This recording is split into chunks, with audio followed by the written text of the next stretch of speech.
Hello အားလုံးပဲမင်္ဂလာပါဒီနေ့ကတော့တရုတ်ရိုးရာချင်းမြင့်ကျဲပွဲတော်ကိုတွားရောက်ပြုလုပ်ခဲ့တဲ့ blog လေးပဲဖြစ်ပါတယ်ဒီချင်းမြင့်ကျဲပွဲတော်ဟာဆိုရင်တရုတ်ရိုးရာပွဲတော်ကြီးထဲမှာတဖြည်းဖြည်းနဲ့တိမ်မြုပ်ပြောက်ကွယ်လိုနှိပါဖြစ်လာတဲ့ပွဲတော်တစ်ခုပဲဖြစ်ပါတယ်အဓိကအဖြစ်ကွယ်လွန်နေပြီးဖြစ်တဲ့အဖိုးအဖွားတွေအဖေအမေတွေကိုကြံရင်းနေသူတားရီသမီးတွေမြင်းမြစ်တွေကနေပြီးတော့နှစ်စဉ်နှစ်တိုင်းတတိတရနဲ့တွားရောက်ကာရဝပြုပေးတဲ့ပွဲတော်ခမ်းနားပဲဖြစ်ပါတယ်ခုပွဲတော်ကိုဧပြီလ4ရက်5ရက်6ရက်နေ့တွေမှာအများအပြားကျင်းပလေးရှိပေမဲ့ပွဲတော်မစခင်3ရက်အလိုပွဲတော်ပြီးချင်း3ရက်မြောက်နေ့မှာလည်းဆက်လက်ပြီးတော့ကြော်လို့ရပါတယ်။ဒါပေမဲ့ကြော်ပွဲမတိုင်ခင်နေ့ရက်မှာဆိုရင်တော့အုတ်ကူတွေကိုတွားရောက်ပြီးတော့ကြိုတင်ရှင်းလင်းပေးတာမျိုးပြုလုပ်ပေးရပါတယ်။ဒါရီကတော့ဆူရိုပွဲတော်မတိုင်ခင်တရက်အလိုကတွားရောက်ပြီးတော့ရှင်းလင်းထားခဲ့တာပေါ့နော်။ခုကတော့ကွယ်လွန်နေပြီဖြစ်တဲ့ဘိုးဘွားမိဘတွေကြောဖို့အတွက်စားပွဲတောက်ပွဲတွေကိုပြင်ဆင်နေရပဲဖြစ်ပါတယ်။ဒီလိုမျိုးပြင်ဆင်တဲ့အခါမှာလည်းမကနန်းကိုသုံးလို့မရပါဘူး။စုံကနန်းဖြစ်တာပြင်ဆင်ပေးရပါမယ်။ဥပမာတူဆိုရင်လည်း2စုံပေါက်စီဆိုရင်လည်း4လုံးပေါ့နော်အဲ့လိုမျိုးစုံကနန်းတွေခောက်ဆွဲကြော်ကြဆန်ကြော်ဆိုရင်လည်း2ပူးစီအဲ့လိုမျိုးစုံကနန်းတွေနဲ့ပြင်ဆင်ပေးရမှာပဲဖြစ်ပါတယ်။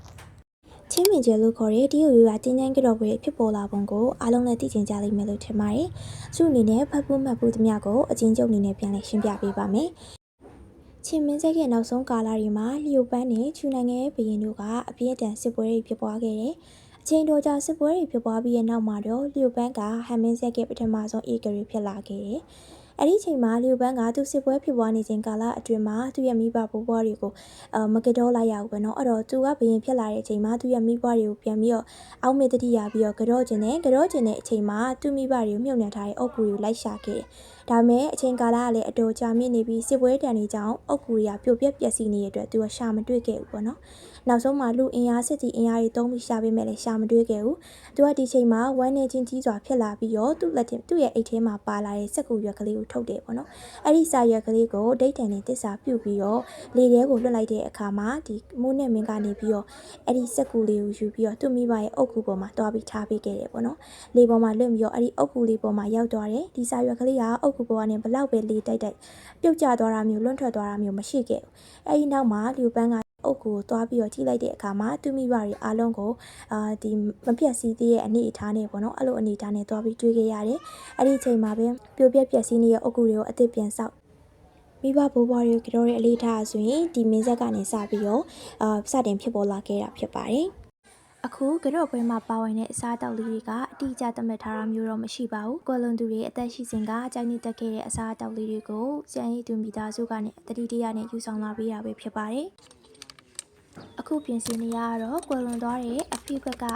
အဖေရဲ့အဖေစုရဲ့အဖိုးပေါ့နော်။အဖိုးအတွက်ကိုယ့်ရဲ့အုပ်ကူမှာတွားရောက်ပြီးတော့ပြင်ဆင်နေရပဲဖြစ်ပါတယ်။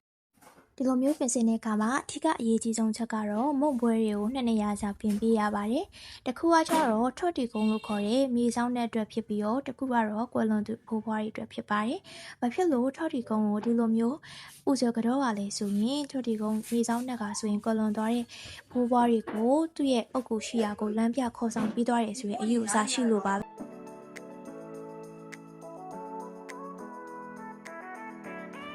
အခုကတော့ကတော့လို့ပြီးစီးပြီဖြစ်ကြောင်းအမှတ်အသားအနေနဲ့ရွှေဆက်ကူငွေဆက်ကူတွေကတ်နေရပဲဖြစ်ပါတယ်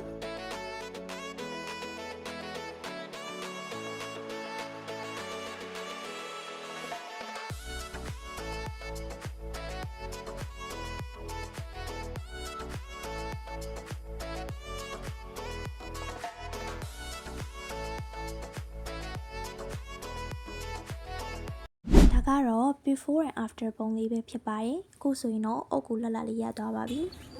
အခုကတော့ကြော့ချင်းလုပ်ငန်းစဉ်တွေအကုန်လုံးပြီးစီးသွားပြီဖြစ်တဲ့အတွက်ရွှေဆက်ကူငွေဆက်ကူတွေကိုမိရှုမှာပဲဖြစ်ပါတယ်ဒီလိုမျိုးမိရှုပါခြင်းအကြောင်းရင်းကတော့ကောင်းကင်ဘုံရောက်သွားတဲ့ကိုယ့်ရဲ့ဆွေမျိုးတွေဘိုးဘွားမိဘတွေကိုရွှေငွေတွေပေါ်ပေါ်များများနဲ့ရရှိနိုင်ဖို့ကိုရည်ရွယ်ပြီးတော့အခုလိုမျိုးပြုလုပ်ရခြင်းဖြစ်ပါတယ်ဒီနေ့ရဲ့ vlog လေးကတော့ဒီလောက်ပါပဲအဆုံးထိကြည့်ပေးကြလို့အားလုံးကျေးဇူးများတင်ပါတယ်